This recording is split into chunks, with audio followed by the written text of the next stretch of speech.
বিদ্যুতের আগুনে আতঙ্কিত মাদ্রাসা প্রাঙ্গণ, ফুলকির আঘাতে আহত ৮ কিশোরী ছাত্রী। ঝুঁকিপূর্ণ সড়কে বাড়ছে এলাকাবাসীর উদ্বেগ। প্রশাসনের ভূমিকা নিয়ে উঠছে একাধিক প্রশ্ন। দমকা হাওয়া আর বৃষ্টির মাঝে ভয়াবহ আতঙ্ক ছড়িয়ে পড়ল সোনামুড়া রবীন্দ্রনগর গ্রাম পঞ্চায়েত এলাকার আরমারা মাদ্রাসা ও এতিমখানায়। রবিবার দুপুরে হঠাৎই 33 কেভি উচ্চ ক্ষমতা সম্পন্ন বিদ্যুৎ পরিবাহী লাইনে আগুনের ফুলকি দেখা যায়। অভিযোগ, সেই আগুনের ফুলকি ছিটকে এসে পড়ে মাদ্রাসা ও এতিমখানার উপর। মুহূর্তের মধ্যেই আতঙ্কে চিৎকার শুরু করে ছাত্রীরা। অসুস্থ হয়ে পড়ে অন্তত 8 জন মাদ্রাসা ছাত্রী। জানা গেছে তখন এতিমখানার ভেতরে পঠন পাঠন চলছিল। আচমকাই বিকট শব্দের সঙ্গে আগুনের ফুলকি দেখতে পান শিক্ষক ও ছাত্রীরা। আতঙ্কে কান্নায় ভেঙে পড়ে কিশোরীরা। খবর পেয়ে স্থানীয় বাসিন্দারা ছুটে আসে। পরে আহত ছাত্রীদের দ্রুত উদ্ধার করে সোনামুড়া সামাজিক স্বাস্থ্য কেন্দ্রে নিয়ে যাওয়া হয়।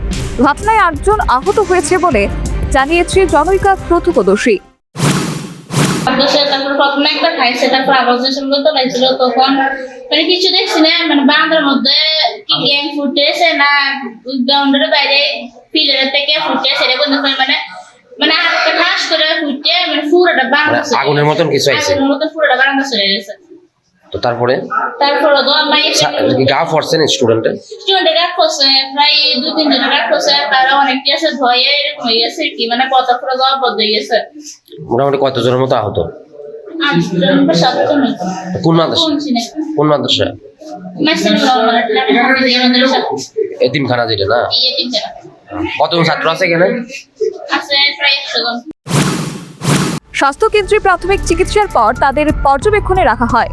ঘটনার পর থেকেই এলাকায় তীব্র ক্ষোভ ছড়িয়েছে।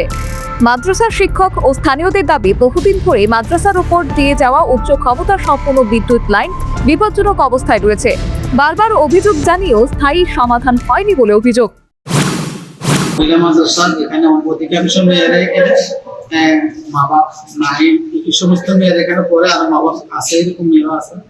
তো আমাদের মাদ্রাসার উপর দিয়ে এসটি লাইনটা গেছে। এসটি লাইনটা আজকে বৃষ্টির কারণে মানে এসটি লাইনটা তারে তারে মনে হয় পোস্টের মধ্যে লাগছে, লাগার পরে কারেন্ট স্পার্ক করছে, এরকম একটা বিষয়। তো আগুনটা পড়ানে আমাদের মেয়েরা একটু ভয় হয়েছে, আবার মেয়েদের একটু অসুস্থ হয়ে গেছে হঠাৎ কারণে আমরা আত্মহারার মধ্যে হয়ে গেছি। তো আমরা এটি একটা অসহায় মাদ্রাসাটা যখন চালাতে আসি, তো আমি যারা ইলেকট্রিক ডিপার্টমেন্ট আছে বা সরকারের কাছে আছে, আমি আবেদন রাখবো, আমরা যে অসহায় মেয়েগুলো একটি মাদ্রাসা নিয়ে আসি, যদি এই এসটি লাইনটা যদি আমাদের এখান থেকে সরে যায়, তাহলে আমরা বড় উপকৃত হই। প্রশ্ন উঠছে, শিশুদের শিক্ষা প্রতিষ্ঠানের উপর দিয়ে কেন ঝুঁকিপূর্ণ বিদ্যুৎ লাইন রাখা হবে?